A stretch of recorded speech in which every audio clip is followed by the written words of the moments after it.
রোজা মানে হচ্ছে আমি আল্লাহ পাকের সমস্ত নিষেধ ছেড়ে দিব। আল্লাহর সমস্ত নিষেধ, রোজা থেকেছি, পানি খাচ্ছি না, খাবার খাচ্ছি না, কার ভয়ে?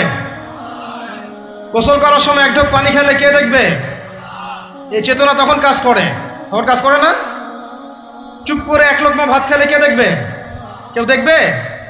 আল্লাহ ছাড়া কেউ দেখবে? কেউ দেখবে না। তারপর আপনি খান না কেন? আপনি খান না কেন? কারণ আপনি অনুভব করেন যে আল্লাহ পাক আমাকে দেখছেন। এটাই হলো ইহসান। এটার নাম কি? ইহসান। এটাই বলা হচ্ছে হাদিসে জিবরিলের মধ্যে, আনতা আবুদুল্লাহ কাআন্নাকা তারাহ, তুমি এমন ভাবে আল্লাহর ইবাদত করো যেন তুমি আল্লাহকে দেখতে পাচ্ছ। ওয়া ইল্লাম তাকুন তারাহু, তুমি যদি আল্লাহকে দেখতে না পারো জেনে রাখো ফাইন্নাহু ইয়ারাক, আল্লাহ পাক তোমাকে দেখছেন। এইটাকে বলে আল্লাহ কনসিয়াসনেস বা ইহসান বা তাকওয়া। আর তাকওয়া হাহুনা, তাকওয়া কোথায়? এখানে। আপনি সওমের আয়াতটা পড়েন, কুতিবা আলাইকুমুস সিয়াম কামা কুতিবা আলাল লাযিনা মিন ক্বাবলিকুম লাআল্লাকুম তাত্তাকুন, তোমাদের উপর সওমকে ফরজ করা হয়েছে ঠিক যেমন করে আগের উম্মতদের উপরেও করা হয়েছিল। উদ্দেশ্য হচ্ছে লাআল্লাকুম তাত্তাকুন, যাতে করে তোমরা তাকওয়া অবলম্বন করতে পারো। তাকওয়া মানে আল্লাহ কনসিয়াসনেস। এই যে আমি খাচ্ছি না, পান করতেছি না, আমি বিশ্বাস করি আল্লাহ আমাকে দেখতেছেন, এই তো। সেই বান্দা কেমন করে রমজান চলে গেলেই বেনামাজি থাকতে পারে? রমজান চলে গেলে কি আল্লাহ তাকে আর দেখে না? সেই বান্দা কিভাবে সুদ খায়, তখন কি আল্লাহ তাকে দেখে না? সেই বান্দা, একই বান্দা কিভাবে জেনা করতে পারে? মেয়েকে নিয়ে কেমন করে বাইকে ঘুরতে পারে? কেমন করে গায়রা মাহরামের সাথে আমরা ইয়ে করতে পারি, ফ্রি মিক্সিং করতে পারি? কেমন করে সে সমকামিতার দিকে ধাবিত হতে পারে? কেমন করে সে জুয়া খেলতে পারে? কেমন করে সে মাদক খাইতে পারে? কেমন করে সে আল্লাহ দ্রোহী আইন বাস্তবায়ন করতে পারে? যদি সে এই চেতনা থাকে যে আল্লাহ আমাকে দেখছেন, এই চেতনাটাকে বদ্ধমূল করার জন্যই রমাজান আসে। বলেন সুবহানাল্লাহ। আমি কি বুঝাতে পারলাম রোজা রাখার উদ্দেশ্যটা কি? ওই জিনিসটাকেই আমাদের ভিতরে ইনস্টল করাই হলো উদ্দেশ্য। লাআল্লাকুম, অংশটা বলেন, লাআল্লাকুম তাত্তাকুন। তাকওয়া কি কিনতে পাওয়া যায় বাজারে? এই যে আল্লাহ পাক আমাকে দেখছেন, আমি খাবো না, আল্লাহ আমাকে দেখছেন, আমি পান করতে পারবো না, আমার রেস্ট্রিকশন আছে, পিপাসায় গলা ফেটে যাচ্ছে একেবারে রোদের মধ্যে, তাও খাচ্ছি না কেন? কার ভয়ে? ওইটাই জীবনের সব ক্ষেত্রে বাস্তবায়ন করার জন্যই রমজান আসে। বুঝাতে পারি নাই মনে হয়? ওই চেতনাটাই, একই চেতনাটাই জীবনের সবগুলো কাজে বাস্তবায়ন করার জন্য কি আসে? রমাদানের 6 মাস। আমরা শুধু রোজার ফজিলত নিয়ে বয়ান করি, রোজা রাখলে 70 গুণ নেকি হবে না, 70 গুণ হবে, 700 গুণ বাড়াই দিবে। মূল কথা ফজিলত তো ফজিলত পাবোই, মূল কথা এইটা, তাকওয়া অবলম্বন করতে হবে। আল্লাহ পাক আমাদেরকে তৌফিক দান করেন। কয়টা বলছি বলেন ভাই? 2টা মনে থাকবে। 1, দুনিয়াবি কাজ কমায় ফেলা। 2, কি রোজা রাখার মতো রাখা। 3 নাম্বার হচ্ছে, এটা আমার নিজস্ব একটা পরামর্শ আর কি। 3 নাম্বার হচ্ছে রোজা রাখার জন্য আমাদের সাহারি করতে হয়, ইফতার করতে হয়, এই তো। আল্লাহর ওয়াস্তে সাহারি এবং ইফতারে মুসলমানের মতো খাবার খাবেন, জানোয়ারের মতো খাবার খাবেন না। সাহারি এবং ইফতার এই দুটোতে কি খাবেন? মুসলমানের, মুমিনের মতো খাবার খাবেন, জানোয়ারের মতো খাবার খাবেন না। আল্লাহ পাক বোঝার তৌফিক দান করেন। মানে আমরা কিন্তু সাহারিতে কি করি জানেন? 7 পেট খাই। কয় পেট? নবীজি বলেছেন খাবে পেটের 1 ভাগ খাবার, 1 ভাগ পানি, 1 ভাগ, আবার বলি 1 ভাগ খাবার, 1 ভাগ পানি, 1 ভাগ। কার পেট খালি আছে এখন খাওয়ার সময়? খাওয়ার টেবিলে আমাদের ওস্তাদরা বলেন যে মুসলিম উম্মাহ, আমাদের ওস্তাদরা বলেন যে মুসলিম উম্মাহ খাবার টেবিলে হেরে গেছে, সে কখনো জিহাদের মাঠে জিততে পারবে না। বুঝতে পারেন নাই? বুঝতে পারলাম না মনে হয়। যারা খাওয়ারের টেবিলেই হেরে গেছে, এখানেই তো আপনি সুন্নাহ মাফিক খাইতে পারতেছেন না, প্রবৃত্তির কাছে হেরে গেলেন, গপ গপ গপ গপ করে খাচ্ছি 7 পেট ভর্তি করে। এখানে তো খাবারের সামনেই হেরে গেলাম, প্রবৃত্তির সামনে। সে আবার কাফেরদের সাথে জিতবে কেমনে? জিতবে আগে নিজের প্রবৃত্তির উপর জিহাদে তো জিততে হবে। আমার মন চাচ্ছে জেনা করি, করবো না, এটার নাম জিহাদ, এটাও জিহাদ। মন চাচ্ছে সুদ খাই, একটু খাবো না, এটার নাম কি? জিহাদ।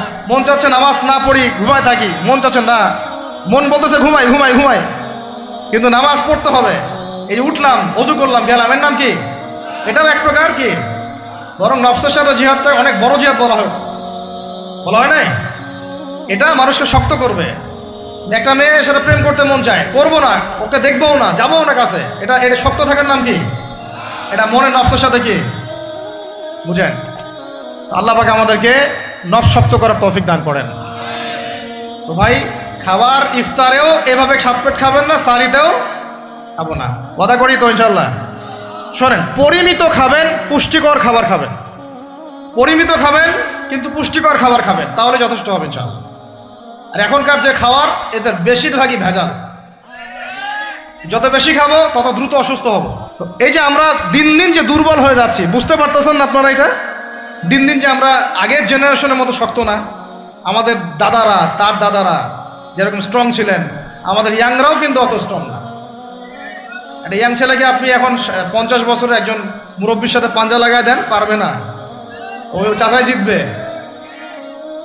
এটার কারণ হচ্ছে ভেজাল খাবার, ভেজাল পরিবেশ, ভেজাল সব কিছু। আমরা যা খাচ্ছি বেশিরভাগই বিষ। আর আল্লাহর কসম, এগুলো মনিটর করার দায়িত্ব সরকারের, এগুলো মনিটর করার দায়িত্ব প্রশাসনের। এদেরকে মোবাইল কোর্টের আওতায় নিয়ে এসে একদম 1 বছরের জন্য ঢুকাইতে ভিতরে। আইনের সঠিক প্রয়োগ হলে এমনি সিধা হয়ে যাবে। বাঙালিদেরকে শুধু মিষ্টি মিষ্টি কথা বলে কাজ হবে না, মাঝে মাঝে কঠিন শাসন লাগে। বড় বড় কান্ট্রিগুলো আপনারা দেখে আসেন, মনে করেন রাস্তায় ড্রাইভিংয়ের সীমা দেওয়া আছে 100 কিলো, ওরা যদি 110 120 চালায় কেউ কিচ্ছু বলবে না, কোনো ট্রাফিক পুলিশও নাই। মোবাইলে একটা মেসেজ চলে আসবে যে তোমার এই 1500 রিয়াল 2000 রিয়াল জরিমানা করা হয়েছে, দিবানা, ড্রাইভিং লাইসেন্স বাতিল। ওটা বাতিল তো হবেই, 6 মাসের জন্য জেল খাটবা। বাপ করে টাকা দিয়ে আসবে। টাকা না দিলেও আর ভয়ে চালাবে না, বাবারে বাবা, একবার 1500 রিয়াল খাইছি, আবার খাওয়া যাবে। আইন শুধু থাকলে হয় না, আইনের একদম কঠোর বাস্তবায়ন থাকতে হবে। এই জিনিসটা যদি থাকে, দেখবেন সমাজ ঠিক হয়ে গেছে ইনশাআল্লাহ। আল্লাহ পাক আমাদের সবাইকে কথাটা মন থেকে বোঝার তৌফিক দান করেন। আমরা কি কারো শত্রু? আমরা সবার শুভাকাঙ্ক্ষী। যদি এই জিনিসটা শক্তভাবে বাস্তবায়ন করা যায়, দেখবেন খাবারের ভেজাল এমনি বন্ধ হয়ে গেছে। মানুষকে মেরে ফেলতেছে খাবার দিয়ে, আর 3 দিনের বাসি তেল দিয়ে রান্না করছে, বললো একদম টাটকা রান্না, খেয়ে ফেলে। এই যে কোলেস্টেরল বেড়ে গেল, ক্যান্সার হচ্ছে। গরু ইঞ্জেকশন দিয়ে ফুলায় ফাবায় মোটা তাজা করে ফেলা করে নাই? কি অবস্থা মানুষের বুদ্ধি! চালের মধ্যে এটা মিশাচ্ছে, ডালের মধ্যে ওইটা মিশাচ্ছে, পানির মধ্যে কি মিশাই দিচ্ছে, ড্রেনের পানি বলতেছে মিনারেল ওয়াটার। হ্যাঁ, ডাব খাবেন, ডাবের পানি আগে ইঞ্জেকশন দিয়ে বের করে ফেলাইছে, ও আগে খাই ফেলছে, অল্প একটু বাকি আছে, ওটার দাম হাঁকাচ্ছে 150 টাকা। নিচ থেকে উপর পর্যন্ত আমাদের সমাজে খালি প্রতারণা চলতেছে। এই কারণে আমাদের উপর থেকে আল্লাহর রহমত দিন দিন উঠে যাচ্ছে। আমাদেরকে সতর্ক হওয়া উচিত, আমাদেরকে সৎ হওয়া উচিত। সৎ হইতে পয়সা লাগে না, সৎ হইতে পয়সা লাগে। সবাই যার যার জায়গা থেকে ভালো হয়ে যায়, কিচ্ছু করা লাগবে না ইনশাআল্লাহ। আপনি মাদক খায়েন না, কেউ জোর করে মাদক খাওয়াবে? আপনি নিজে সুদ খায়েন না, কেউ জোর করে সুদ খাওয়াবে? এখানে কেউ মাদকের দোকান দিল, আমরা খাই না, ও দোকান নিয়ে চলতে পারবে না, টামটোপলা বাঁধে চলে যাবে, কি করবে? চাইতে বাধ্য সে। আমরা খাইলে সে ব্যবসা করবে। আল্লাহর ওয়াস্তে আমরা কোনো রকম প্রতারণার কাছেও যাব না, হারামের কাছেও যাব না, এবং অন্যকে আমরা প্রতারিত করব না ইনশাআল্লাহ। বাজার মার্কেটে একটা অনেক জটিল বিষয়। রমজান মাস আসলেই দেখবেন দাম বাড়া শুরু হয়েছে। এখনই অসাধু ব্যবসায়ী যারা, ওরা রিস্টোর করে ফেলাইছে, ওরা আবার সিন্ডিকেট করে ফেলবে যে এই দামের বাইরে যাবে না। তখন আবার দেখবেন যে সরকার বিপাকে পড়ে গেছে, দাম আর কন্ট্রোল করতে পারতেছে না, তখন ভর্তুকি দেওয়া লাগতেছে, আবার ওদেরকে আইনে আনা লাগতেছে। মানে আমরা নিজেরাই ঠিক নাই। কারা ঠিক নাই? আমরা নিজেরাই ঠিক নাই। এই কারণেই তো আমরা, মানে আমাদের সমাজের উপর থেকে আল্লাহ পাকের রহমত, বরকতটা উঠে যাচ্ছে দিন দিন। আপনি দেখে নিয়েন, যে পণ্যের দাম এখন 200 টাকা, রমজান মাস আসলে দেখবেন 250 টাকা 300 টাকা বাড়াই দিচ্ছে। এটা ব্যবসায়ীরা করবে, অনেক অসাধু ব্যবসায়ী করবে, এটা অনেকেই করবে, এখনো চলতেছে। আমাদের বাংলাদেশে এমন কিছু নাই যেটা উৎপন্ন হয় না। আমরা যদি আমাদের এখানে সঠিক জাকাত ভিত্তিক অর্থনীতি থাকতো, এবং সততা থাকতো, ইনসাফ থাকতো, আমানত থাকতো, আমাদের জিনিস আমরা খেয়ে শেষ করতে পারতাম না, এরপর বাকিটা রপ্তানি করতে পারতাম। অনেক কথা ভাই, এগুলো অর্থনীতির বিষয়, আরেকদিন কথা হবে ইনশাআল্লাহ। রমজানে আসছে যেহেতু, এতটুকু নসিহত করি। 3 নাম্বার, যে ভাই আমরা এমনভাবে খাবো না যে খাওয়ার মনে হয় জানোয়ারের খাওয়া। ঠিক আছে ভাই? পুষ্টিকর খাবার খাবো, কিন্তু পরিমাণে কম। কম বলতে কি একবারে কম না, আপনার প্রয়োজন অনুযায়ী 3 ভাগ করে, 1 ভাগ খাবার, 1 ভাগ পানি, 1 ভাগ ফাঁকা, সুন্নাহ অনুযায়ী। আল্লাহ পাক তৌফিক দান করেন, আমিন। 4 নাম্বার হচ্ছে রমাদান মাস মানেই কোরআন। রমাদান মাস মানে কি? এই রমজানে আমরা সবাই বেশি থেকে বেশি কোরআন তেলাওয়াত করবো ইনশাআল্লাহ। কারা কারা পারি হাত তুলি, আলহামদুলিল্লাহ, হাত নামান। সবাই পারেন কোরআন তেলাওয়াত? মাশাআল্লাহ মাশাআল্লাহ। এটাই তো চাই, বাংলাদেশের ঘরে ঘরে প্রত্যেক ব্যক্তি যেন কোরআন তেলাওয়াত করা জানে, এটাই তো আমরা চাই। এমন যদি হয় যে 100% মানুষ কোরআন তেলাওয়াত করতে পারে, 16 কোটি মুসলিম, দিন কায়েম হয়ে যাবে ইনশাআল্লাহ ইনশাআল্লাহ ইনশাআল্লাহ।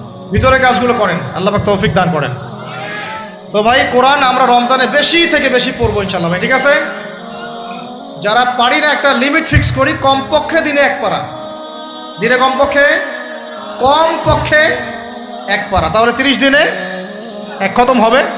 ওকে, আরও বেশি পারি 2 পারা, তাহলে 2 খতম হবে। আরও বেশি পারি 3 পারা। এমন আমাদের ইমামদের যুগে, আমাদের 4 ইমামদের যুগে, সলফে সালেহিনদের যুগে প্রতিদিনই 1টা করে খতম দিতেন তারা। সুবহানাল্লাহ, তাদের সময় আল্লাহ বরকত দিয়েছিলেন। সুবহানাল্লাহ, সারা রাত জেগে তেলাওয়াত করতেছেন, নামাজ পড়তেছেন, দিনের বেলা তেলাওয়াত করতেছেন। রমজান মাস হচ্ছে কোরআন নাজিলের মাস। এই মাসে যে হতভাগা কোরআন পড়তে পারলো না, তার জন্য আফসোস করা ছাড়া কিছু করার নেই। রমজান মাসে কোরআন আগে পড়বো, কোরআন শিখবো, না পারলে কি করব? না পারলে 1 মাসে শিখবো, অন্যকে শেখাবো, কোরআনের দার্স দিব, কোরআনের মাহফিল হবে, কোরআনের তাবলিগ হবে, কোরআন নিয়ে আলোচনা হবে ইনশাআল্লাহ। আমরা জানবো কোরআনের মধ্যে কি আছে। এটা জানার সবচেয়ে উত্তম মাস হচ্ছে কি? রমাদান। আল্লাহ পাক তৌফিক দান করেন, আমিন। যারা আমরা আরবি জানি টুকটাক ভাঙাচোরা, তারা আমরা এটার অর্থ পড়বো ইনশাআল্লাহ। যারা আমরা আলেম ওলামা আছে অনেকেই, যারা ইফতা দিয়েছি, দাওরা দিয়েছি, বা আমরা তালেব ইলম ওলামা ইকরাম যারা আছে, আমরা এই কোরআনের তাফসিরগুলো পড়বো ইনশাআল্লাহ। মানে কোরআনময় রমাদান, কোরআনময় কি? এবং চেষ্টা করবেন, আমার খুব ইচ্ছা হয় যদি আল্লাহ পাক আমাকে ক্ষমতা দিতেন, তৌফিক দিতেন, আমার ইচ্ছা হয় যে রমজান মাসে বাংলাদেশের যত মসজিদ আছে সমস্ত মসজিদে কোরআন শিক্ষা ফ্রি হয়ে যাবে ইনশাআল্লাহ। ভালো উদ্যোগ না? বাংলাদেশে কত মসজিদ আছে? হাজার না লাখ? লাখ না কোটি? হয়তো কোটি কোটি মসজিদ থাকতে পারে। প্রত্যেকটা মসজিদে যদি বিনামূল্যে কোরআন শিক্ষা কার্যক্রম করা যেত রমজান মাসে, 1 মাসে আপনি দেখতেন প্রায় মিনিমাম 5 কোটি মানুষকে কোরআন শেখানো যেত। তাও হাতে কলমে, তাও কি হাতে কলমে। বই দেওয়া হতো ফ্রি, আর ওই যারা টিচার ক্লাস নেবে ওদেরকে বেতন দিব, ভাতা দিব সরকার থেকে। দেওয়া যায় না? দেওয়া যায় না? আচ্ছা, যদি গভর্নমেন্ট নাও দেয়, আপনারা জাকাত থেকে দিতে পারেন, সদকা থেকে দিতে পারেন, পারেন না? নিজেদের পকেট থেকে দিতে পারেন, নিজের ব্যবসা থেকে দিতে পারেন, এলাকা ভিত্তিক দিতে পারেন। কত উৎস আছে না? যদি এভাবে প্রত্যেকটা মসজিদ থেকে কোরআন শিক্ষা কার্যক্রম চালু করা হয় রমজান মাসে, আমরা দোয়া করি আল্লাহ পাক যেন এই কথাটা পৌঁছে দেন উপরের লেভেলে, এবং তারা উদ্যোগ নেয়। জানি না উদ্যোগ নেবে কিনা, আমাদের দায়িত্ব পৌঁছে দিলাম। তো অ্যাটলিস্ট যদি সবগুলো মসজিদে নাও হয়, প্রত্যেকটা এলাকায় যদি 1টা করে মসজিদও হয়, তবুও দেখবেন কয়েক কোটি মানুষকে কোরআন শেখানো যাবে ইনশাআল্লাহ। কোরআন ছাড়া এই জাতিকে আপনি ফিরাতে পারবেন না। কোরআন ছাড়া এই যুবকদেরকে মাদক থেকে ফেরানো যাবে না। কোরআন ছাড়া এই যুবকদেরকে জেনা থেকে ফেরানো যাবে না। এই টিকটক প্রজন্ম হয়ে এরা নষ্ট হয়ে গেছে, শেষ হয়ে গেছে। বাংলাদেশে আশঙ্কাজনক হারে এখন সমকামিতা বাড়তেছে। আশঙ্কাজনক হারে এখন জেনা, ব্যভিচার, পরকীয়া এগুলো বেড়ে গেছে। মাদক দ্রব্যের কি ছয়লাভ, এই যে গুন্ডামি, মাস্তানি, ছিনতাই কারা করতেছে? যারা ইয়াং ছেলে পেলে এরা করতেছে। এদেরকে ফিরাইতে হইলে কোরআন ছাড়া কোনো গতি নাই। আইএমএ জাহেলিয়াতের সেই মানুষগুলো কোরআনের আলোয় শ্রেষ্ঠ মানুষে পরিণত হয়েছে। কথা বুঝতে পারেন নাই? আইএমএ জাহেলিয়াতের সেই মানুষগুলা যারা একসময় নিজের মেয়েকে দাফন করেছিল জীবন্ত। ইন্না লিল্লাহি ওয়া ইন্না ইলাইহি রাজিউন। চিন্তা করা যায়? আপনি আপনার মেয়েকে দাফন করতে পারবেন জীবন্ত? পারবেন? বলেন। এরকম মানুষ যারা এই কাজ করেছিল, তারা কোরআনের সংস্পর্শে এসে সোনার মানুষে পরিণত হয়েছে। এই কিতাব আল্লাহ পাক নাজিল করেছেন ওই ঘরের উপরে উঠিয়ে রাখার জন্য না, মাঝে মাঝে বের করবো, ধুলা মুছবো, চুমু খাবো, রেখে দিব, এই জন্য না। বাবা মারা গেছে, খুললাম, পড়লাম, সব বক্সায় দিলাম, এই জন্যে না। শুধু এই কিতাব আল্লাহ পাক নাযিল করেছেন যারা আমরা হৃদয়ে ধারণ করি। কোথায় ধারণ করি? তো হৃদয়ে ধারণ করবো তো তখনই যখন আমি বেশি তেলাওয়াত করব, বেশি বেশি পড়বো, সবাইকে পড়াবো, শেখাবো। আল্লাহ পাক আমাদের সবাইকে কোরআনের বিপ্লব ঘটানোর তৌফিক দান করেন, আমিন। তো প্রিয় ভাইরা, 4 নম্বর কাজ, কোরআন শিখবো, পড়বো, শেখাবো, দার্স দিব, কোরআনের একদম বিপ্লব। রমজান মাসে ইনশাল্লাহ কোরআনময় রমাদান হবে ইনশাল্লাহ। রমজান মাসে অন্য কোনো বইও পড়ার দরকার নেই, প্রয়োজনে কোরআন পড়েন, হাদিস পড়েন আর কোরআন পড়েন।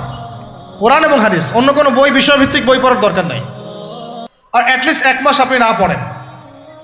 এরপরে আসি 5 নাম্বার, একটু বড় হয়ে যাচ্ছে যদিও, আমি সংক্ষিপ্ত করে বোঝাচ্ছি, শোনেন। 5 নাম্বার হচ্ছে রমাদান মাসে, একটু ধৈর্য ধরেন। রমাদান মাসে আমরা ফরজ ইবাদতগুলোকে সর্বোচ্চ গুরুত্ব দিব ইনশাআল্লাহ। যেমন সবার আগে কি? সালাত। এই একটাই বল, সালাত। সালাত নাই, ইসলাম নাই।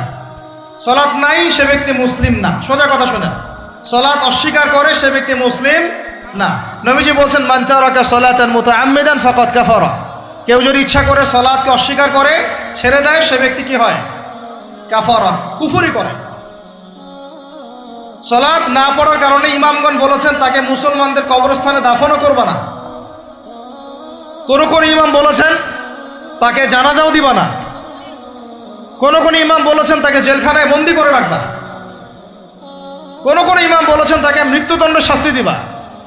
আমি এমনি এমনি বলতেছি না, ইমামদের কওলগুলো পড়ে দেখেন। নামাজ না পড়াটা যেমন তেমন পাপ না তো, ইচ্ছা হইলে পড়লাম, ইচ্ছা হইলে পড়লাম না, এমন না। যারা নামাজি তারাও যদি নামাজে সচেতন না হয়, তাদের জন্যও শাস্তি আছে, নাউযুবিল্লাহ। ফাওয়াইলুল লিল মুসাল্লিন আল্লাযীনা হুম আন সালাতিহিম সাহুন আল্লাযীনা হুম ইউরাউনা ওয়া ইয়ামনাউনাল মাউন। এখানে বলা হচ্ছে মুসল্লিদের জন্য দুর্ভোগ, যে মুসল্লিরা নামাজ সম্পর্কে গাফেল, উদাসীন। আবার যারা মানুষকে দেখানোর জন্য নামাজ পড়ে এবং এই যে ছোটখাটো সাহায্য করতে অস্বীকৃতি জানায়, সূরা মাউন পড়েন, তাহলে মুসল্লিদের জন্য গাফেলতির যদি শাস্তি হয়, তাহলে যারা পড়ে না ওদের কি হবে বলেন? ওই সূরাটা কি জানি নাম, মুজাম্মিল না মুদ্দাসির, হাফেজে কোরআন কে আছে? মা সালাকাকুম ফি সাকার। জাহান্নামে যখন ঢুকানো হবে, এই ফেরেশতারা জিজ্ঞাসা করবে, কিসে তোমাদেরকে জাহান্নামে নিয়ে আসলো, কি পাপ করছিলা? তারা বলবে, তখন তারা বলবে ক্বালু, তারা বলবে, ওই জাহান্নামীরা বলবে, লাম নাকু মিনাল মুসাল্লিন। কি বলবে তারা? লাম নাকু মিনাল মুসাল্লিন, আমরা মুসল্লি ছিলাম না, আমরা নামাজ পড়তাম না। তাহলে বেনামাজির পরিণতি কি বলেন? জাহান্নাম। ওয়ালাম নাকু নুতঈমুল মিসকিন, আর আমরা মিসকিনদেরকে খাবার দিতাম না। সুবহানাল্লাহ। আল্লাহ পাক আমাদেরকে সালাত আদায় করার তৌফিক দান করেন। রমাদান মাসে শক্ত করে নামাজ ধরবেন ইনশাআল্লাহ, আল্লাহ পাক তৌফিক দান করেন। 5 ওয়াক্ত নামাজ চেষ্টা করব জামাতে পড়ার জন্য। যদি জামাত ছুটেও যায়, তাও পরে জামাত করে নেবেন। সেটাও না পড়েন, অ্যাটলিস্ট বাসায় পড়বেন। রাজি আছেন? এই যুবকরা, কি হলো? বসো বসো, অল্প সময় বসেন। আরে আপনাদের চেয়ে আমার তারা বেশি। আমি 4 ঘন্টা সফর করে আসছি, আবার 4 ঘন্টা সফর করতে হবে আমাকে। আপনারা তো এখান থেকে বাসায় চলে যাবেন, যার বাসা। এত ব্যস্ত কেন? বসেন। এখন কথা হচ্ছে যে নামাজের সাথে আরো অনেক ফরজ আছে না? যেমন পর্দা কি ফরজ না? ফরজ না? যাকাত ফরজ না? ফরজ না? তারপরে আল্লাহ পাকের আনুগত্য করা, এটা ফরজ না? ফরজ না? রাসূলের আনুগত্য, তাওহীদ ফরজ না? সুন্নত। এই জিনিসগুলো, ফরজগুলোকে শক্ত করে ধরবো ইনশাআল্লাহ। রাজি আছেন? তাহলে 4 নাম্বার হচ্ছে রমজান, এটা কি 5 নাম্বার না? 5 নাম্বার, রমজান মাসে ফরজ ইবাদতগুলোতে সর্বোচ্চ গুরুত্ব দিব ইনশাআল্লাহ। রাজি? 6 নাম্বার হচ্ছে, এটা কত? 6 বলছি? 5। 6 নাম্বার হচ্ছে ফরজের পাশাপাশি সুন্নত এবং নফলের পাবন্দি। ফরজের পাশাপাশি সুন্নত এবং নফলের পাবন্দি, মানে দেখেন, ফরজ নামাজের আগে পিছে অনেক নামাজ আছে না সুন্নত? দৈনিক 12 রাকাত সুন্নত যে ব্যক্তি পড়বে, তার জন্য জান্নাতে ঘর নির্মাণ করা হবে। কোন 12 রাকাত? ফজরের আগে 2, ফজরের আগে, জোহরের আগে 4, তারপরে 2, তারপরে মাগরিবের পরে, এশার পরে, মোট কত হইল? 12। এই 12 রাকাত নামাজ যে ব্যক্তি দৈনিক পড়বে, তার জন্য জান্নাতে ঘর নির্মাণ করা হবে। তো রমজান ছাড়া এগুলো ধরার উত্তম কোনো সময় আছে? অনেক সময় মিস হয়ে যায়। রমজানে যেন ধরি আমরা, আল্লাহ পাক তৌফিক দান করেন। এর পাশাপাশি দেখেন দৈনন্দিন অনেক সুন্নতের আমল আছে না, বিভিন্ন কাজের দোয়া, মাসনুন দোয়া, জিকির আজগার এগুলো আছে না, এই প্রত্যেকটা কাজকে শক্ত করে আঁকড়ে ধরবো ইনশাআল্লাহ। আল্লাহ পাক তৌফিক দান করেন, আমিন। যে কাজটা করবেন তার আগে জেনে নেবেন ওই কাজটা কিভাবে করলে সুন্নত হবে। সকালে উঠে এক দৌড় দিয়ে বাথরুমে যাবেন না, উঠে আগে বসবেন, চোখ ঘষবেন, মুখ থেকে ঘুমের ভাব দূর করবেন, তারপরে বলবেন আলহামদুলিল্লাহ আল্লাযী আহইয়ানা বা'দা মা আমাতানা ওয়া ইলাইহিন নুশুর। তারপরে আপনি যাবেন আস্তে আস্তে বাথরুমে, বাম পা দিয়ে ঢুকলেন, ইস্তেঞ্জা করলেন, ডান পা দিয়ে বের হবেন। ঢোকার সময় দোয়া আছে, আল্লাহুম্মা ইন্নী আউযু বিকা মিনাল খুবসি ওয়াল খাবাইস। বের হওয়ার সময় আলহামদুলিল্লাহ আল্লাযী আযহাবা আনিল আযান ওয়া আফানি গুফরানাকা, দোয়া আছে। এগুলো সুন্নাহ মোতাবেক কাজ করবেন, বুঝাতে পারতেছি? কাপড় পরবেন, যে কোনো কাপড় পরবেন না, যে কাপড় যে সুন্নত নবী পরতেন সেই সুন্নত পরবেন। চেহারা নবীর মতো হতে হবে, ক্লিন শেপ চেহারা চলবে না, ক্লিন শেপ চেহারা চলবে না। অনেকে মনে করেন যে এটা তো ফরজ কিছু না, এত তাচ্ছিল্য করেন কেন? এটাকে শেভ করা মানে হলো নবীর সুন্নতকে জবাই করা। বুঝাতে পারি নাই? এক মুষ্টি রেখে কাটেন সেটা আলাদা ইস্যু, আলাদা মাসআলা। পুরুষের চেহারায় দাড়ি থাকতেই হবে, মাস্ট বি। পোশাক আশাক থাকতেই হবে নবীর মতো। আমরা আমাদের সংস্কৃতি নিয়ে গর্বিত না? গর্বিত না? ইসলামিক সংস্কৃতি কোনো দেশ, জাতি, বর্ণ নির্দিষ্ট করে আসে না, সবার জন্যে। আমাদের নবী কি আরবদের নবী না পুরো বিশ্বের নবী? তাহলে আমাদের নবীর সুন্নত কি শুধু আরবরা পালন করবেন, আমরা সবাই করব? এখন আমাদের সবার চেহারা নবীর সুন্নাহ অনুযায়ী হতে হবে। গোঁফ ছোট করতে হবে, দাড়ি লম্বা করতে হবে, পোশাক ঠিক করতে হবে, টাকনুর উপরে কাপড় পরতে হবে। এখন ছেলেরা পরে টাকনুর উপর কি, হ্যাঁ ছেলেরা পরে টাকনুর নিচে, আর মেয়েরা পরে কি উপরে। এরপরে বসে ছেলের সাথে বাইকে, দেখবেন হাঁটু পর্যন্ত দেখা যায়। সেটা এমন না এখন? হুজুর আপনারাও দেখেন না? আমরা দেখি না, আপনারা দেখান। আমরা কি করি না? আমরা দেখি না, বরং আপনারা দেখান। দেখালে আমরা চোখটা সরাই বলি আউযু বিল্লাহি মিনাশ শাইতানির রাজিম। চোখে বললে আমরা কি বলি? আউযু বিল্লাহি মিনাশ শাইতানির রাজিম। এখন আসেন, আমাদের পোশাক আশাক, কথাবার্তা, চলাফেরা, আমল, খাওয়া, ঘুম, ব্যবসা বাণিজ্য যা আছে, রাজনীতি, অর্থনীতি, সমাজনীতি, সব কিছু নবীর সুন্নাহ মাফিক ঢেলে সাজাইতে হবে। রাজি কিনা? রমজান মাসে এটা নিয়াত করা যাবে ইনশাআল্লাহ? ইনশাআল্লাহ। আল্লাহ পাক তৌফিক দান করেন, আমিন। কয়টা বলছি ভাই? ছয়টা। 7টা? 6টা। 7 নম্বর আসেন ভাই। 7 নম্বর হচ্ছে আমরা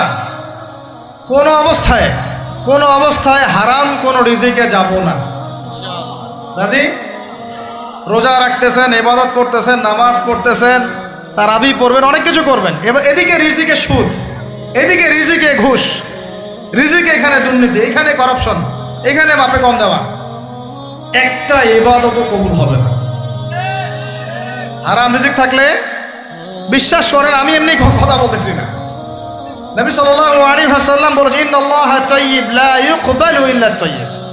আল্লাহ পবিত্র, আল্লাহ পবিত্র ছাড়া গ্রহণ করেন না, কবুল করেন না। মুসাফিরের দোয়া আল্লাহ ফিরায় দেন না। সেই মুসাফির যদি হারাম খায়, সেই দোয়াও কবুল হচ্ছে না। একজন মুসাফির হাত তুলে দোয়া করছিলেন, নবীজি বলছেন মাথায় ধুলা, গায়ের কাপড় ঠিক নাই, মুসাফির সেজদায় আল্লাহর কাছে দোয়া করছে, হাত তুলে দোয়া করছে, আল্লাহ আমাকে এটা দাও, ওইটা দাও, ওইটা দাও, ইয়া রব্বি ইয়া রব্বি ইয়া রব্বি। নবীজি বলছেন এই ব্যক্তি যদিও মুসাফির, কিন্তু কিভাবে তার দোয়া কবুল হতে পারে? তার পানীয়টা হারাম, তার খাবারটা হারাম, তার পোশাকটা হারাম। যেতে পারছে ভাই? এমনিতে মুসাফিরের দোয়া কবুল হয়। 3 ব্যক্তির দোয়া আল্লাহ ফিরায় দেন না। কয় ব্যক্তি? এক নম্বর হচ্ছে মুসাফির, 2 নম্বর হচ্ছে কি সন্তানের জন্য পিতামাতার দোয়া, আর 3 নম্বর কি মাজলুমের দোয়া। মাশাআল্লাহ, আপনারা জানেন ভালোই। মাজলুম মানে কি?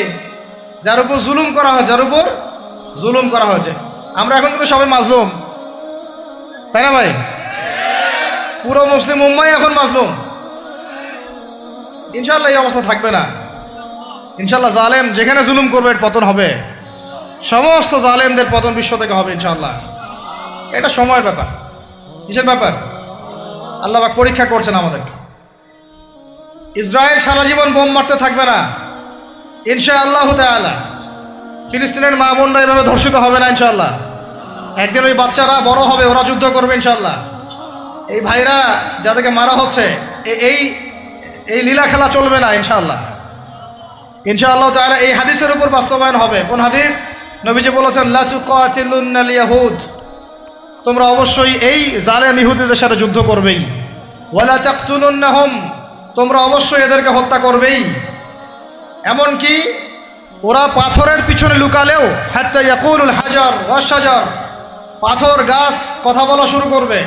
ইয়া মুসলিম, হে মুসলিম সৈন্য, ইন্না ওয়ারাইল ইয়াহুদ তাআল ফাকতুলহু, আমার পিছনে ইহুদি লুকিয়ে আছে, ভয়ে লুকাইছে, আসো একে হত্যা করো।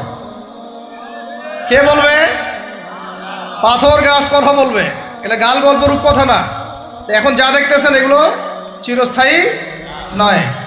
কথা প্রসঙ্গে চলে আসলো, 3 ব্যক্তির দোয়া আল্লাহ পাক ফেরত দেন না। মাজলুম, সন্তানের জন্য পিতামাতার দোয়া এবং মুসাফিরের দোয়া। কিন্তু যদি রিজিক হারাম হয় তাহলে হবে না। তাহলে আমাদের নসিহত নাম্বার কত? এটা 7। আমরা কোনো অবস্থায় হারাম রিজিকে সম্পৃক্ত হব না। রোজা রেখে তো মোটেই না, এবং এটা চর্চা করব যাতে করে আমরা হারাম থেকে বেঁচে থাকতে পারি। ঠিক আছে ভাই? 8 নাম্বার হচ্ছে আমরা রমজান মাসে সবার জাকাতগুলো দিয়ে দিব ইনশাআল্লাহ। জাকাত যাদের ফরজ হয়েছে আল্লাহর রাস্তায় জাকাত দিয়ে দেন। জাকাত দিবেন না, এটাও জাহান্নামে যাওয়ার অন্যতম কারণ। ওই সম্পদগুলোকে এভাবে গলানো হবে, গলিয়ে মুখে, গালে, পার্শ্বদেশে, চামড়ায় লাগিয়ে দেওয়া হবে। নাউজুবিল্লাহ। সূরা তওবায় আছে এটা। কোন সূরায়? তওবায়। জাকাত দিতে হবে। কেউ যদি জাকাতকে অস্বীকার করে সে কাফের হয়ে যাবে। কেউ যদি জাকাতকে অস্বীকার করে কি হয়ে যাবে? কাফের হয়ে যাবে। কেউ যদি মনে করে নামাজ ফরজ, নামাজ মানি, জাকাত মানি না, কি হয়ে যাবে? কাফের হয়ে যাবে। এখন আমার কথা হচ্ছে, ইসলামী অর্থনীতির মূল ভিত্তি হচ্ছে জাকাত। জাকাত যদি ঠিকঠাক মতো দিতেন, বাংলাদেশে একটা দরিদ্র মানুষও খুঁজে পাওয়া যাইত না। এটা গাল গল্প না, এটাই বাস্তবতা। কিন্তু আমরা সেটা বাস্তবায়ন করতে পারি নাই, পারছি না। আমার কথা শোনেন ভাই, বাংলাদেশে এমন অনেক মানুষ আছে, হাজার হাজার, যাদের জাকাত যদি আপনি কালেক্ট করতে পারেন, সমাজে একটা দরিদ্র মানুষও খুঁজে পাওয়া যাবে না। এমন একজন মানুষের জাকাত দিয়ে আপনি একটা গ্রামের মানুষকে খাওয়াইতে পারবেন। মিলসের মালিক জাকাত দেয় না, গার্মেন্টসের মালিক অনেক জাকাত দেয় না, ফ্যাক্টরি মালিক জাকাত দেয় না, অনেকে কানাডায় বাড়ি ঘর করতেছেন, এখানে জাকাত দেন না। আছে না এরকম? জাকাত না দিলে ইসলামের খুঁটি থেকে নাম কাটা পড়ে গেল। ইসলামের ভিত্তি কয়টা? 5টা না? তাওহীদের পরে কি সালাত না? সালাতের পরে কি? যাকাত। তারপরে না রমাদান এবং হজ, তাই না বিষয়টা? আল্লাহ পাক আমাদেরকে ইসলামের এই 5টা পিলারের অন্যতম পিলার জাকাতের উপর আমল করার তৌফিক দান করেন। কয়টা বললাম ভাই? 8টা। 9 নাম্বার হচ্ছে জাকাত যাদের ফরজ হয় না। আচ্ছা, জাকাত সম্পর্কে 2টা কথা। জাকাত কিন্তু সোনারও জাকাত আসে, রূপারও জাকাত আসে, এই গবাদি পশুরও জাকাত আসে, আবার কৃষি জমিরও কিন্তু জাকাত আসে। কৃষি জমির ফসলের কি হয়? জাকাত আসে। ওটাকে ওসর বলা হয়। আমরা অনেকে এটা জানিও না। ওলামায়ে কেরামদের সাথে পরামর্শ করবেন, আপনার সম্পদের জাকাত আসছে কিনা এটা নিসাব পরিমাণ হলে বের করে ফেলতে হবে। আল্লাহ পাক আমাদেরকে জাকাতগুলো বের করার তৌফিক দান করেন। আচ্ছা, আর জাকাত দিবেন এমন জায়গায় যেখানে দিলে দিনের খেদমত হচ্ছে। ইন্নামা সাদাকাতু লিল ফুকারা ওয়াল মাসাকিন ওয়াল আমিলিনা আলাইহা ওয়াল মুআল্লাফাতি কুলুবুহুম, আয়াত আছে না? ওয়া ফির রিকাব, এটা সূরা তাওবায় আছে না? সূরা তাওবার 60 নম্বর আয়াত। কত নম্বর? 60। সূরা তাওবার কত নম্বর? এই সূরার 60 নম্বর আয়াতে জাকাতের 8টা খাত বর্ণিত আছে। এই যে কোনো খাতে আপনি দিতে পারেন, তবে আমার পরামর্শ দিনের রাস্তায় ফি সাবিলিল্লাহ এগুলোতে জাকাত দিলে ভালো হবে। আত্মীয়দেরকে দিলে ভালো হবে, মিসকিনদেরকে দিলে ভালো হবে ইনশাআল্লাহ। আল্লাহ পাক তৌফিক দান করে দেন। তো এটা হলো 8। 9 নম্বর হচ্ছে 9 না 8? 8 শেষ হলো। 9 নম্বর। 9 নম্বর, জাকাত ছাড়াও আমরা বেশি বেশি দান সদকা করবো ইনশাআল্লাহ। রমজানে বেশি বেশি সদকা করবেন, বেশি বেশি সদকা। মানে সদাকার এমন ক্ষমতা আছে যে আপনার তাকদিরে মনে করেন একটা বিপদ লেখা আছে, মনে করেন তাকদিরে একটা বিপদ আছে, আপনি এখানে সদকা করছেন, সদকা করছেন, এই সদাকার ওসিলাতে আল্লাহ পাক আপনার এই বিপদটা দূর করে দিতে পারেন। একটা রোগ হয়েছে, বিপদে পড়ে গেছেন, এখন যদি গোপনে গোপনে সদকা করতে থাকেন এবং ওই ওসিলায় আল্লাহর কাছে দোয়া করেন যে আল্লাহ এই সদকার ওসিলায় আমার এই বিপদটা তুমি কাটায় দাও, আল্লাহ কাটাই দেবেন। সদকার এমন ক্ষমতা আছে, তবে এটা ঢাকঢোল পিটায় না, যত পারেন গোপনে গোপনে। হ্যাঁ, প্রকাশ্যেও দেওয়া যায়, গোপনে দেওয়া উত্তম। গোপনে দেওয়া কি? উত্তম, প্রকাশ্যেও দেওয়া যাবে, কোনো সমস্যা নেই। আমরা সদাকা দিব, বেশি বেশি চেষ্টা করবো আত্মীয়র হক দেওয়ার, আত্মীয়দেরকে দেওয়ার জন্যে। প্রতিবেশী, আমাদের সমাজের ইয়েতিম, আমাদের সমাজের বিধবা, আমাদের সমাজের মিসকিন, ভালো ভালো জায়গায় সৎকার করবেন। ঢাকা শহরে দেখা যায় অনেক সময় আমরা গাড়ি দিয়ে যাই, গাড়ির সামনে গ্লাসে নক করে টাকা যাচ্ছে, আল্লাহর ওয়াস্তে কিছু দেন। কে জানি হাদিসটা ভিক্ষুকদেরকে শিখাইছে। কোন হাদিস জানেন? যে আল্লাহর ওয়াস্তে কারো কাছে কিছু চাইলে ফিরাইতে হয় না। আল্লাহর ওয়াস্তে যদি কেউ আপনার কাছে কিছু চায়, যে আল্লাহর ওয়াস্তে ভাই আপনার কাছে আমি 10টা টাকা চাচ্ছি, থাকলে দেন, তাহলে এটা ফিরাইতে হয় না। বেচারা আল্লাহর ওয়াস্তে চাইছে, আমি ফিরাবো কেন? আল্লাহর দোহাই দিছে। তো প্রত্যেকটা ভিক্ষুক দেখবেন চায় আল্লাহর ওয়াস্তে দেন। সেটা নিয়ে গাঁজা খাক আর কি করে করবো, আল্লাহর ওয়াস্তেই চাচ্ছে। অনেক সময় দেখা যায় অনেক ভিক্ষুকের ফ্ল্যাট আছে ঢাকায়, কি আছে, আর আমরা ভাড়া থাকি, যারা দেই তারা ভাড়া থাকি, হয় ভিক্ষুকের ফ্ল্যাট আছে। সুবহানাল্লাহ। তো প্রতারণা যুক্ত, বোঝার বুদ্ধি নাই কোথায় দিলে ভালো হবে। এই জন্যে বাছাই করে করে সৎকার করবেন, দিনই খাতগুলোতে বেশি সৎকার করবেন। আল্লাহ পাক তৌফিক দান করুন। আর সবচেয়ে ভালো হয়, আমার পরামর্শ, সবচেয়ে ভালো হচ্ছে আত্মীয়দেরকে দিবেন। এখানে আপনি 2টা নেকি পাবেন। কয়টা? এক, আত্মীয়র হক রক্ষা করলেন, হক আদায় করে তার নেকি, সৎকার করলেন, এটার নেকি আছে। আবার আত্মীয়র সম্পর্ক বজায় রাখলেন, সুসম্পর্ক বজায় রাখলেন, এটা আরেকটা নেকি। আত্মীয়তার সম্পর্ক রক্ষা করা বিশাল ইবাদত। মানে এটা সিলাতুর রাহিম, এটা আল্লাহ পাকের আরশের সাথে ঝুলে থাকে। যে আত্মীয়তার সম্পর্ক রক্ষা করে আল্লাহ পাক তাকে রক্ষা করবেন। আত্মীয়তার সম্পর্ক যে নষ্ট করে দেয়, আল্লাহ পাক এই কেটে ফেলবেন। এটাকে আত্মীয়তার সম্পর্ক নষ্ট করতে হয় না। আত্মীয়তার সম্পর্ক নষ্টকারী জান্নাতে যায় না। এটা না হাদিসটা ওস্তাদ? লা ইয়াদখুলুল জান্নাতা কাতিউর রহমি, মানে আত্মীয়তার সম্পর্ক, রক্তের সম্পর্ক যারা কাতি মানে কেটে ফেলে, তারা জান্নাতে যাবে না। তো প্রিয় ভাইরা, আমরা আত্মীয়তার সম্পর্ক রক্ষা করবো ইনশাআল্লাহ। আর আত্মীয়দের মধ্যে সবাই একরকম হয় না, এক এক মানুষ এক এক বুঝে। কেউ হয়তো আলট্রা মডার্ন, কেউ এক্সট্রা অর্ডিনারি মডার্ন, ঠিক আছে, কেউ দিনের ধার কাছেও নাই, কেউ নাস্তিক, এরকম আছে তো নাকি? তা আপনি সৌজন্যমূলক সম্পর্ক বজায় রাখবেন। সালাম কালাম বিনিময়ে আসলে মেহমানদারি করা, সৌজন্যমূলক সম্পর্ক কি করবেন? বজায় রাখবেন। আল্লাহ পাক আমাদেরকে বোঝার তৌফিক দান করুন। কয়টা বলছি? 8 না 9? 9টা। 10 নম্বর হচ্ছে ভাই, রোজা রেখে বেশি বেশি ইস্তেগফার করবেন। কি করবেন বলেন? রোজা রেখে বেশি বেশি ইস্তেগফারের সবচেয়ে ছোট্ট বাক্যটা হচ্ছে আস্তাগফিরুল্লাহ ওয়া আতুবু ইলাইহি। কি বললাম বলেন? আস্তাগফিরুল্লাহ ওয়া আতুবু ইলাইহি। এইটুকু পারা যাবে না? দিনে কমপক্ষে 100 বার। কতবার? দিনে কমপক্ষে 70 বার বা 100 বার। দিনে কমপক্ষে 70 বার বা 100 বার। আরও বেশি পারলে আরও ভালো। ওই যে হিসনুল মুসলিম একটা বই আছে না, বা কিতাবুজ জিকির, কিতাবুদ দোয়া, আল আসকার, এমন অনেক বই পাওয়া যায়। এই বইগুলো কিনবেন, ওখানে দেখবেন অনেক জিকির আজগার দেওয়া আছে, দৈনন্দিন জিকির আজগার দেওয়া আছে, তাসবিহ তাহলিল দেওয়া আছে, সকাল সন্ধ্যার মাসনুন দোয়াগুলো দেওয়া আছে। এগুলো মুখস্থ করেন। কিছু হলেই হুজুর দোয়া করে দেন, হুজুর ফু দিয়ে দেন, হুজুর পানি পরা দেন। আগে হুজুরের উপর ডিপেন্ডেন্সি কেন আপনার? নিজে আল্লাহর কাছে চাওয়া শিখেন। সেজদায় গিয়ে আল্লাহকে বলেন, আল্লাহ আমার অসুস্থ, আমি অসুস্থ, আমাকে শেফা দাও। সেজদায় গিয়ে বলেন, আল্লাহুম্মা আতিনা ফিদ দুনিয়া হাসানা ওয়া ফিল আখিরাতি হাসানা ওয়া কিনা আযাবান নার। হাত উঠান, আল্লাহকে বলেন, আল্লাহুম্মা আইনি আলা যিকরিকা ওয়া শুকরিকা ওয়া হুসনি ইবাদাতিক। আল্লাহকে বলেন, ইয়া শাফি, ইয়া আল্লাহ, ইয়া রহমান, ইশফিনি, আমাকে শেফা দান করেন। আগে আল্লাহর সাথে কথা বলা শিখেন, তাই না ভাই? তারপরে দোয়া নিবেন, পানি পরাও নিতে পারেন, ঝাড়ফুঁক দিতে পারেন, সেটা আছে বৈধতা অবশ্যই, এটাও ঠিক আছে। কিন্তু আগে আপনি আল্লাহকে চিনতে শিখেন। বেশি বেশি রোজা রেখে ইস্তেগফার করবেন। আল্লাহ পাক তৌফিক দান করেন, আমিন। একটা বইয়ের নাম বলেছে হিসনুল মুসলিম, আল আসকার, কিতাবুদ দোয়া, এরকম অনেকগুলো বই আছে বাজারে। এগুলো কিনে বাসায় মুখস্থ করার চেষ্টা করেন। আল্লাহ পাক তৌফিকের আয়াত করেন, বলি আমিন। কয়টা বললাম? 10টা। 11 নম্বর, আসলে আমার মার্কিংটা উল্টা পাল্টা তো বুঝতে পারতেছি না, ঠিক আছে?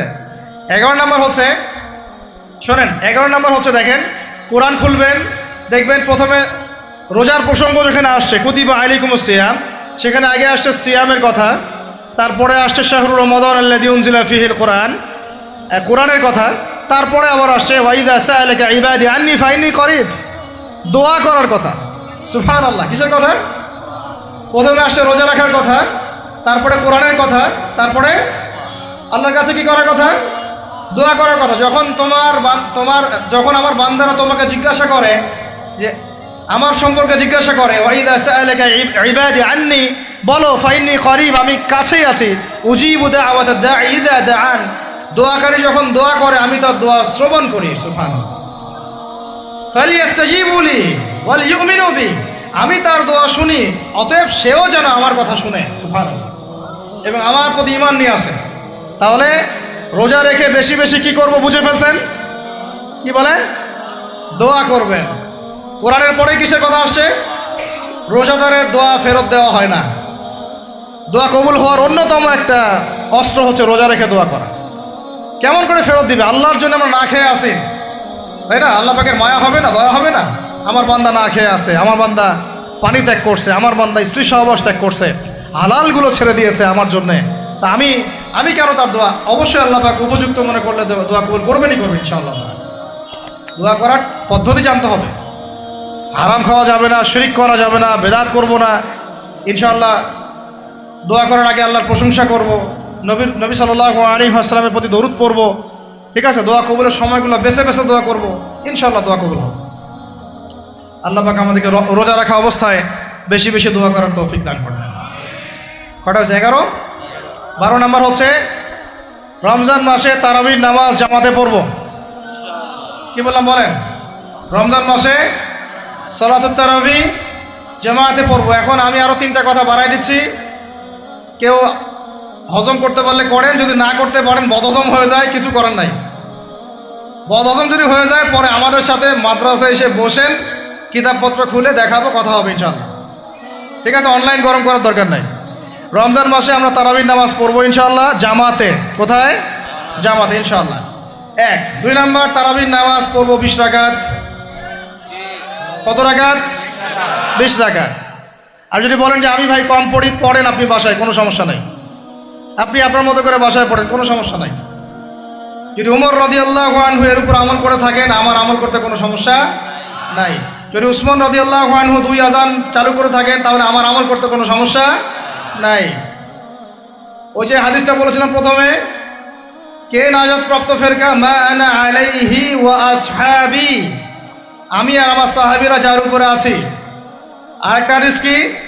আলাইকুম বিসুন্নতি ওয়া সুন্নতি খুলাফায়ে রাশিদিন মাহদিয়িন মিন বা'দি, তোমাদের উপর অবধারিত হচ্ছে, ওয়াজিব হচ্ছে আমার সুন্নতকে আঁকড়ে ধরা এবং আমার সাহাবীদের সুন্নতকে কি আঁকড়ে ধরা। কার কার সুন্নত? আমার সুন্নতকে আঁকড়ে ধরো এবং আমার সাহাবীদের সুন্নতকে আঁকড়ে ধরো, খোলাফায়ে রাশেদার সুন্নতকে আঁকড়ে ধরো, যারা মাহদিয়িন হেদায়েত প্রাপ্ত মিন বা'দি, আমার পরে।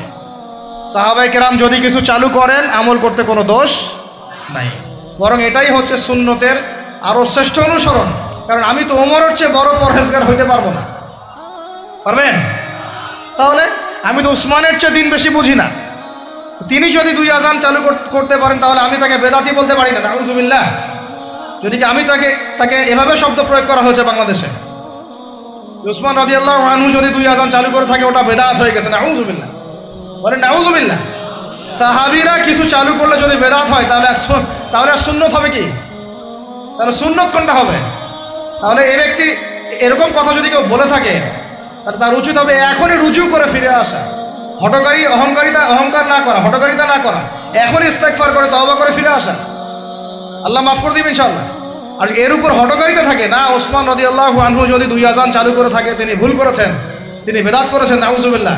বিশ্বাস করেন, সাহাবীদেরকে এভাবে কটাক্ষ করলে, আন্ডারএস্টিমেট করলে, এভাবে কথাবার্তা বলে, শানের খেলাফ কথা বললে ঈমানও চলে যেতে পারে। আমরা নবীকে মানবো সাহাবীদের মানদণ্ডে, সাহাবীদের বুঝের উপর আমাদের বুঝ না। আমি বুঝাতে পারতেছি না। নবীকে মানবো, অবশ্যই মানবো। কার মাধ্যমে? কাদের মধ্য দিয়ে? সাহাবাদের তরিকার মধ্য দিয়ে। সাহাবাদের তরিকা আমি কি ধাবাস করে পাবো? তাবেঈ লাগবে, তাবেঈ লাগবে। এই সিলসিলা মেনটেন করে আমাকে মানতে হবে। কোরআন এবং হাদিস তো সবার ভাষায় আছে। আপনাকে যদি আমি এখন বলি যে ক্রিপ্টোকারেন্সি হালাল না হারাম, আপনি কি বের করে দিতে পারবেন এখন আমাকে? পারলেও আপনার আরো 15-20 বছর পড়াশোনা করতে হবে। তারপরে যারা এগুলো নিয়ে গবেষণা করে তাদের কাছে আসতে হবে, জিজ্ঞাসা করতে হবে, বলতে হবে, তারা ফতোয়া দিলে মানতে হবে। ফাসআলু আহলা যিকরি ইন কুনতুম লা তা'লামুন, তোমরা আহলে জিকিরদেরকে জিজ্ঞাসা করো, আহলুল ইলমদেরকে জিজ্ঞাসা করো যে এই বিষয়ে তোমরা জানো না। তাহলে আমাদের সমাজে এরকম অনেক ফিতনা চলতেছে, অনলাইনে এই ফিতনাগুলো অনেক বেশি। আর ইয়াং ছেলেপেলেরা এখন দিন শেখে অনলাইন থেকে, এরা দিন মাদ্রাসায় এসে শিখতেছে না। স্পেশালি যারা জেনারেল লাইন থেকে আসছেন তাদের সমস্যা আরও বেশি, এবং তারা অনেকে বিভ্রান্ত হয়ে যাচ্ছেন। তাই আমি রিকোয়েস্ট করব, কথা অন্যদিকে নিয়েন না, আমি আপনার দুশ্মন না, আমি আপনার বন্ধু, শুভাকাঙ্ক্ষী। আপনাদেরকে ওলামায়ে কেরামদের সোহবতে আইসা দিন শিখতে হবে, অ্যাপস থেকে দিন শিখবেন না। অ্যাপস থেকে একবারে হাদিসের রেফারেন্স পাইছি, বাস কাম সারা। জি না, ওই হাদিস তাহকিক করার ব্যাপার আছে, উসুলের ব্যাপার আছে, আসমা ও রিজালের ব্যাপার আছে, তালিলের ব্যাপার আছে, অনেক বিষয় আছে। একটা মাসালা ইসলামবাদ করতে হলে অনেকগুলো বিষয় একসাথে লাগে। আর অনলাইনে শায়েখ হওয়ার জন্য কিছু লাগে না, খালি পড়র করতে পারলেই হয়। অনলাইনে যে কোরআন তেলাওয়াতও করতে পারে না সেও শায়েখ হয়ে বসে আছে। শুধু শায়েখ না তো, মহাপণ্ডিত, সে পুরা ওলামায়ে দেওবন্দের সাথে একাই বাহাস করতে পারবে। এটাও বলছে যে আরে ওলামায়ে দেওবন্দ আর কি, সবগুলোকে ডাকো, সব ওলামায়ে দেওবন্দ এক পাশে বসবে, সে আরেক পাশে বসবে, ও বলে একাই যথেষ্ট। এটা মানসিক রোগী, এগুলো কি না মানসিক রোগী। তা মানসিক বিকারগ্রস্ততার থেকে দিন শেখার চাইতে আপনার দিন মাদ্রাসায় গিয়ে শেখা অনেক ভালো। মানসিক বিকারগ্রস্তদের থেকে দিন শেখা বাদ দিয়ে মাদ্রাসায় গিয়ে ওলামায়ে কেরামের সাথে পরামর্শ করে দিন শেখেন, আল্লাহ পাক তৌফিক দান করেন। ইয়াংদেরকে আমি বারবার এটা নসিহত করতেছি, ইয়াংরা অনেকে পাপিস্তায় চলে যান অনেকদিন। ভাই ওলামায়ে কেরামের সোহবতে থাকেন, ইনশাল্লাহ আপনি সেফ অ্যান্ড সাউন্ড থাকবেন। তাদের মধ্যে যদি ইখতলাফ যদি হয় কোনো মাসআলায়, এবং একাধিক মাসআলাও যদি প্রমাণিত হয়, দুইজন ভাই দুইটার উপর আমল করেন, কোনো সমস্যা নেই। বনু কুরাইজায় গিয়ে একদল আসল করেছেন রাদিয়াল্লাহু আনহুম আজমাইন, সাহাবীদের মধ্যে, আর একদল আসল পড়ে গিয়েছেন। নবীজিকে বলেছেন দুজনের মধ্যে অমুক ঠিক আর অমুক বেঠিক। দুজনকে বলেছেন তোমরা দুইজনে ঠিকের উপর আসো, সমস্যা নেই। এরকম বুঝগত পার্থক্য থাকতে পারে, ইখতিলাফি মাসালা থাকতে পারে, ওইগুলোকে নিয়ে এভাবে সমাজকে বিচ্ছিন্ন করবেন না, বিভক্ত করবেন না। তো এখানে প্রমাণিত একটা চিরায়ত একটা আমল সলফে সালিহীন যুগ থেকে চলে আসছে। আমরা তারাবি জামাতে পড়বো ইনশাআল্লাহ, 2 সর্বোচ্চ সংখ্যায় পড়বো ইনশাআল্লাহ। আমরা 20 রাকাত পড়বো ইনশাআল্লাহ। আপনি যদি 8 রাকাত বা 12 রাকাত 14 রাকাত 15 রাকাত পড়তে চান পড়েন, কোনো সমস্যা নেই। আপনার সাথে আমি যুদ্ধ করতে যাবো না, এটা তো ফরজ না। ফরজ কি? যুদ্ধ করার দরকার নেই, পড়তেছে পড়ুক, সমস্যা নাই। আমরা 20 রাকাত পড়বো ইনশাআল্লাহ, সমস্যা আছে কোনো? কেউ যদি 20 রাকাতকে বেদাত বলে তখন সমস্যা হবে। যদি কেউ 20 রাকাতকে কি বলে, বেদাত বলে, তখন সমস্যা হবে। তখন বলবো যে মাদ্রাসায় আসেন, বসেন। মাদ্রাসা আসতে চায় না, অনলাইনে ভাস চায়, মাদ্রাসা আসতে চায় না। মাদ্রাসা আসলে বইপত্র তো পড়তে বলবো যে এই যে আরবি কিতাবটা পড়েন, পড়তে পারবে না। আমি তিনটা কথা বলেছি, জাস্ট কিচ্ছু করতে হবে না। বাহাসের 3টার যে কোনো একটা যদি করতে পারে আমরা হেরে গেছি। ওলামায়ে কেরাম বলবো আমরা সবাই হেরে গেছি। এক, যে কোনো একটা মেশকাতের ক্লাসের কোনো হাদিসের কিতাব বা দাওরা ক্লাসের কোনো হাদিসের কিতাব, যে কোনো একটা, ধরেন যে ফয়জুল কালাম বা কি হাদিসে আরবাঈন, অথবা ধরেন যে আল বুলুগুল মারাম মিন আদিল্লাতিল আহকাম, মিশকাতুল মাসাবি, এরকম কিছু কিতাব, রিয়াদুস সালিহিন, এরকম মূল জামাত মাসহাফগুলো আছে, নুসখাগুলা খুলে দেওয়ার কাজ, যে একটু পড়ে শোনা হাদিসে কি লেখা আছে। যদি পড়ে দিতে পারে, রিডিংটা পড়ে দিতে পারে, হেরে গেছে, আর লাগবে না কিছু, বাস এতটুকু। আর যদি বলে যে না এটা পারতেছি না, তা আরও সহজ করে দিচ্ছি, তাহলে আল্লাহর কিতাব খুলে দেয়া। আল্লাহর কিতাব খুলে যে কোনো একটা পৃষ্ঠা খুলে দিয়ে খালি বলবো যে এই পৃষ্ঠাটার একটু অর্থটা বলে শোনা। এই যে এই পৃষ্ঠাটার খুললাম, এটা কোন সূরা? সূরা কলম। ইন্না রাব্বাকা হুয়া আ'লামু বিমান দাল্লা আন সাবিলিহি ওয়া হুয়া আ'লামু বিল মুহতাদিন। এইভাবে ফালা তুতি'ল মুকাদ্দিবিন ওয়াদ্দু লাউ তুদহিনু ফায়ুদহিনুন, এখান থেকে শেষ পর্যন্ত ক্বালু ইয়া ওয়াইলানা ইন্না কুন্না তাগিন। জাস্ট এটা পড়ে অর্থটা বলেন কি লেখা আছে। যদি অর্থ বলতে পারে, হেরে গেছি, বাস, আর কিছু লাগবে না। এটাও যদি না পারে, তৃতীয় অপশন, লাস্ট, যে কোনো একটা পৃষ্ঠা খুলে বলবো যে ভাই, হে আমার দিনী ভাই, মুসলিম ভাই, শুধু এইটাকে রিডিংটা পড়ে শোনার, অর্থ করতে হবে না, সহি শুদ্ধভাবে। যদি পড়তে পারেন, হেরে গেছি বাস। আর কিছু বলতে পারবো? আর কিছু বলার আছে? তো আমরা ওলামায়ে কেরামের সোহবতে যেহেতু আসি, ওলামায়ে কেরামদের সম্মিলিত ফতোয়া তারাবির সালাত কত রাকাত? ব্যাস পড়বো ইনশাল্লাহ। 1 নম্বর জামাতে পড়বো, তারপরে ইনশাল্লাহ আমরা 20 রাকাত পড়ার চেষ্টা করব। বাধ্যতামূলক না ভাই, আপনি চাইলে অল্প করে চলেও যেতে পারেন। আপনি টায়ার্ড হয়ে গেছেন, 10 রাকাত পড়ছেন, 12 রাকাত পড়ছেন, বাসায় গিয়ে বাকিটা পড়বেন বা পরে পড়বেন, বা পড়লেনও না, গোনাহ হবে না। কিন্তু একটা চিরায়ত, আপনি এক চিরায়ত একটা সুন্নাতকে বেদাত বলতে পারেন না। বেদাত বললে তখন আপনার সাথে বাহাস হবে। কি হবে? বাহাস হবে। আর 3 নম্বর কথা হচ্ছে তারাবির সালাত আমরা খতমে তারাবি পড়বো ইনশাআল্লাহ, একদম খতমে তারাবি। এটা নিয়েও কিন্তু কথা উঠছে, খতমে তারাবি বেদাত।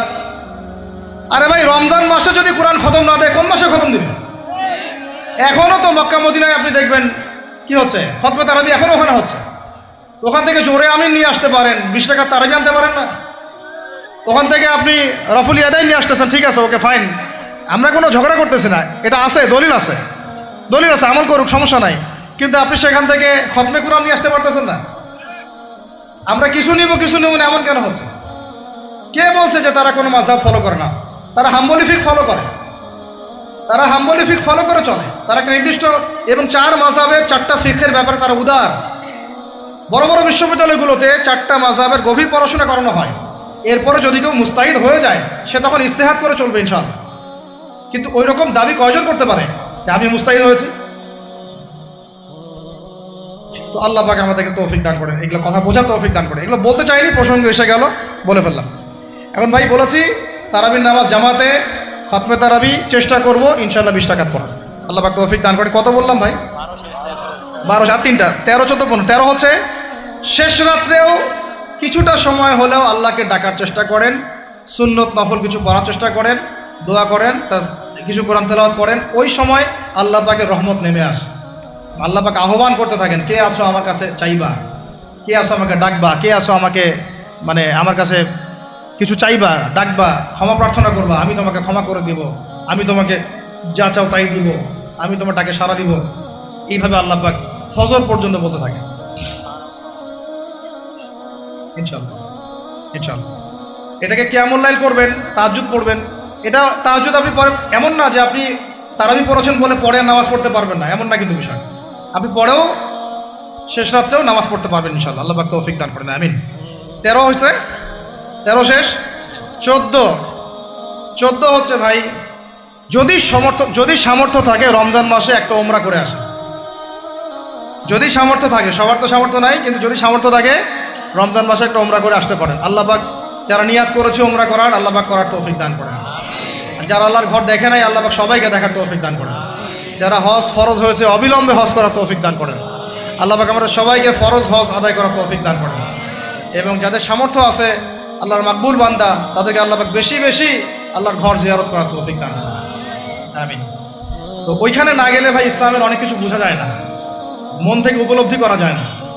এই রাসূলের জীবনে আপনি পড়তেছেন, সুন্নতগুলো আমল করতেছেন, যখন তার রওজার সামনে দাঁড়াবেন, সালাম দিবেন, আসসালামু আলাইকা আইয়ুহান নবী ওয়া রাহমাতুল্লাহি ওয়া বারাকাতুহু, আপনার কলিজাটা একদম কেঁদে উঠবে। তখন মনে হবে যে এখানে নবী সাল্লাল্লাহু আলাইহি ওয়াসাল্লাম এখানেই আছে। তো তার যুদ্ধ করা সেই বদরের মাঠ, সেই উহুদের প্রান্তর, সেই বনু কুরাইজা, সেই আপনার মসজিদে কুবা, এই মক্কা, এই বাইতুল্লাহ, এই হারাম, এগুলো না দেখলে, চোখে না দেখলে আপনি উপলব্ধি করতে পারবেন, ফিলটা আসবে। কথা বুঝতে পারছেন? আল্লাহ পাক আমাদেরকে সামর্থ্যবানদেরকে ওমরা করার তৌফিক দান করেন। এরপরে হচ্ছে যে কটা শেষ হয়েছে? 14টা 13টা 14টা হয়ে গেছে।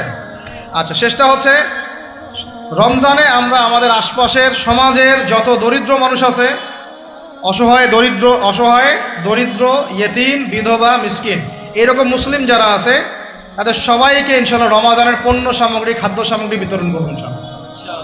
এই উদ্যোগটা আমরা সবাই নেই, তো আল্লাহ পাক নেওয়ার তৌফিক দান করেন। আমি প্রত্যেকটা এলাকা ভিত্তিক যুবকরা দাঁড়ায় যাও, হালাল যাদের অর্থ ওদের থেকে কালেকশন করো, করে প্যাকেট রেডি করো। এক পাশে রমাজানের প্যাকেজ, চাল ডাল ছোলা বুট যা যা হয়, রমাজানের প্যাকেজটা করে সমাজের নিম্নবিত্ত, একদম নিম্নবিত্ত, নিম্ন মধ্যবিত্ত, নিম্নবিত্তরা চেয়ে খাইতে পারে, নিম্ন মধ্যবিত্তরা কিন্তু চেয়েও খাইতে পারে না, ওদের গায়েরতে লাগে, তাই না? তাদের নাম লিস্ট করে করে সবার ঘরে ঘরে পৌঁছে দেওয়ার চেষ্টা করো। আল্লাহ পাক তৌফিক দান করেন। আমরা শুধু একাই খাবো, একাই পড়বো, একাই ভালো থাকবো, এটা চিন্তা করলে হবে না। আমাদের আপামর এই দরিদ্র জনগোষ্ঠীর পাশে রমজান মাসে আমাদের সবাইকে দাঁড়ানো উচিত। আল্লাহ পাক দাঁড়ানোর তৌফিক দান করেন, আমিন। আর এর সাথে একটা জিনিস জুড়ে দিলাম, রমজান মাসে আমরা বেশি বেশি মানুষকে ইফতার করাবো ইনশাআল্লাহ। কারণ যাকে ইফতার করাবেন এই রোজাদারের রোজার নেকি আপনার আমল নামায় যুক্ত হয়ে যাবে ইনশাআল্লাহ। অতএব বেশি বেশি ইফতার করাবো এবং রমজান মাসে ইফতার বিতরণ প্রজেক্ট এবং প্যাকেজ আমরা রেডি করবো ইনশাআল্লাহ। এবং সমাজের সমস্ত দরিদ্র মানুষ, অসহায় মানুষ, ইয়েতিম, বিধবা, মিসকিন, তাদের ঘরে ঘরে আমরা গিয়ে পৌঁছে দেবো ইনশাআল্লাহ। আল্লাহ পাক আমাদেরকে এই কাজগুলো করার তৌফিক দান করেন, আমিন। তো রমজান মাস কেন্দ্রিক এই 15টা নসিহত সবাই মনে রাখি, মাথায় রাখি, দিলের মধ্যে রাখি। আল্লাহ পাক আমাদের সবাইকে সুস্থতার সাথে রমজান মাসে এই কাজগুলো করার তৌফিক দান করেন, আমিন। আজকের মতো এখানে শেষ করছি। আকুলু কওলি হাযা আস্তাগফিরুল্লাহ লি ওয়া লাকুম ওয়া লিসাইরিল মুসলিমিন। বারাকাল্লাহু লানা ওয়া লাকুম বিল আয়াতিল হাকীম। ইন্নাহু তাআলা জাওয়াদুন কারীমুন ওয়া রাউফুর রহিম। সুবহানাকা আল্লাহুম্মা বিহামদিক আশহাদু আল্লা ইলাহা ইল্লা আনতা আস্তাগফিরুকা ওয়া আতুবু ইলাইক।